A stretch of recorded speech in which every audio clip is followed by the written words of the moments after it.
John Wayne, born Marion Robert Morrison on May 26, 1907, became a symbol of rugged masculinity and the epitome of the American cowboy. His career took off in the 30s with roles in B-movies and serials, but it was his breakthrough in John Ford's Stagecoach that propelled him to stardom. He went on to become one of Hollywood's most bankable and enduring stars, appearing in over 170 films over 6 decades. But he didn't always love everyone and often had feuds with some major stars. Facts First presents John Wayne hated him more than anyone. James Arness. His clout was instrumental in shaping the careers of many of his contemporaries, one of whom was James Arness.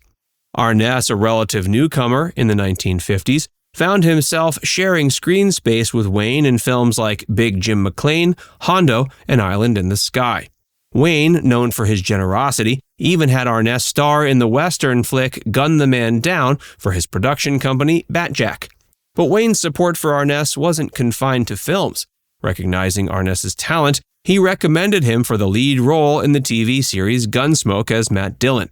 This role became Arness's signature, and he starred in the series for an impressive 20 years.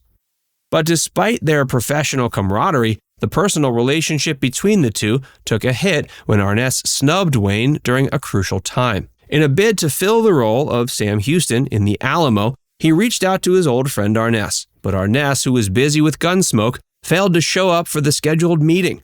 John Wayne was deeply hurt by this perceived slight, and it's said he never truly forgave Arness for it. Wayne eventually cast Richard Boone in the role, and The Alamo went on to become a significant milestone of his career. But the incident with Arness left a bitter taste for John Wayne. It's speculated his disappointment was aggravated by his personal and financial investment in the film. Having put his own resources on the line, Wayne probably expected his friend to extend similar support. Clark Gable. The root of the feud between Wayne and Gable can be traced back to 1953, during the production of John Ford's romantic adventure, Mogambo. Gable was cast alongside Ava Gardner and Grace Kelly, while Ford, a notoriously ill-tempered director, took the helm.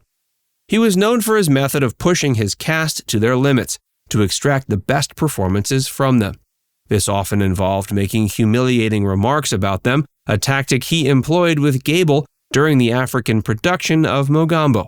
Ford's comments on Gable's age and weathered appearance were so harsh that Gable even walked off the set in protest. The feud between Ford and Gable escalated to the point where they stopped speaking to each other, marking the end of their professional relationship. John Wayne's loyalty to his longtime collaborator and friend, John Ford, led him to take a stand in the dispute. In Wayne's mind, any act of disloyalty to allies or support for their enemies was strictly forbidden. Consequently, Wayne felt compelled to defend Ford against Gable. Wayne's daughter, Aissa, shared more insight into her father's views in her book, John Wayne, My Father. According to her, Wayne's code demanded that he stand by his old friend Ford. This loyalty led to Wayne making some derogatory comments about Gable. Unlike Gable, who identified as a thespian, Wayne saw himself more as a star than an actor. He believed in the power of sincerity and simplicity in acting. According to him, the audience could identify with characters who reacted logically to their situations. Gene Hackman. John Wayne had a surprising rivalry with esteemed actor Gene Hackman, as narrated by Wayne's daughter, Aissa. While Wayne's relationship with Ford was productive, Aissa revealed that Wayne had a surprising rivalry with Hackman. In her 1991 book, she quoted Wayne harshly criticizing Hackman's performances. Wayne had once called Hackman the worst actor in town. He's awful, leaving the reasons for his harsh critique unclear. Despite Wayne's critique, Hackman's career flourished, and he later won 2 Academy Awards for Best Actor and Best Supporting Actor for The French Connection and Unforgiven, respectively.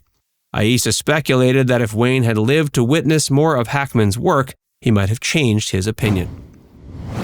Clint Eastwood.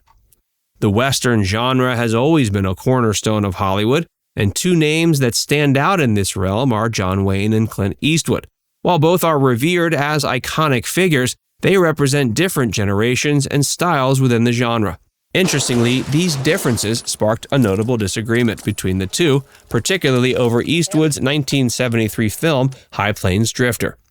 Eastwood's rise to stardom was meteoric. His second directorial effort, High Plains Drifter, was released at the peak of his popularity. It was critically acclaimed and showcased Eastwood as a mysterious stranger persuaded by a town to defend them against a trio of crooks.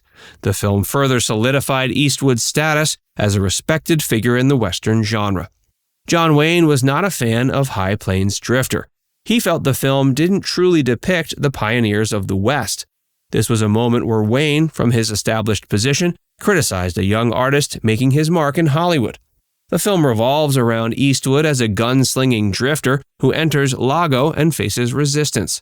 Recognizing his talent, the inhabitants enlist his help against a band of hooligans terrorizing the town. The drifter agrees, but with a hidden agenda of his own. The disagreement between Wayne and Eastwood highlighted their artistic differences.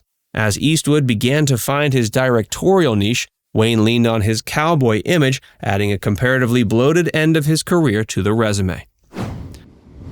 Frank Sinatra. Two iconic figures of Hollywood's golden age are renowned for their stellar performances and contributions to the film industry, but their off-screen relationship was marked by stark political differences, leading to a bitter feud that almost resulted in a physical altercation. Sinatra was an assertive advocate for numerous causes in the 40s, including initiatives against racism and fascism, as well as supporting internationalist causes. He was a proud member of the Independent Citizens Committee of the Arts, Sciences, and Professions, a group of influential figures that lobbied for progressive causes like free speech, racial equality, and disarmament post-World War II. Given the tense atmosphere during the Red Scare, Sinatra's liberal beliefs drew the FBI's attention. They compiled a dossier on the singer focused not only on his alleged mob connections, but also his left-leaning political beliefs. Wayne, on the other hand, was a prominent conservative figure in Hollywood. He was an enthusiastic member of the John Birch Society, a right-wing group known for its staunch anti-communism stance. Wayne also supported the House Un-American Activities Committee, a governmental body that scrutinized Sinatra's political activities. The political differences between the two came to a head in the 60s. Sinatra's decision to collaborate with Alfred Maltz, a blacklisted communist filmmaker, for the screenplay of The Execution of Private Slovik, irked Wayne. Sinatra's previous work with Maltz, a short film called The House I Live In, that promoted tolerance and condemned anti-Semitism, further fueled Wayne's discontent. When a reporter asked Wayne for his opinion on the collaboration, he indirectly referred to John F. Kennedy, a friend of Sinatra's, whom Wayne accused of being overly influenced by Sinatra. The tension escalated when the two attended the same Hollywood benefit. When Wayne took the microphone, Sinatra left the stage, leading to a heated exchange between the two. Eyewitness accounts suggest that the argument almost boiled over into a physical confrontation. Wayne, however, denied these allegations, insisting there was no trouble, and expressing his admiration for Sinatra's contribution to the evening's entertainment. Now it's time to hear from you. Did you know about these various feuds from John Wayne? Let us know in the comments section below.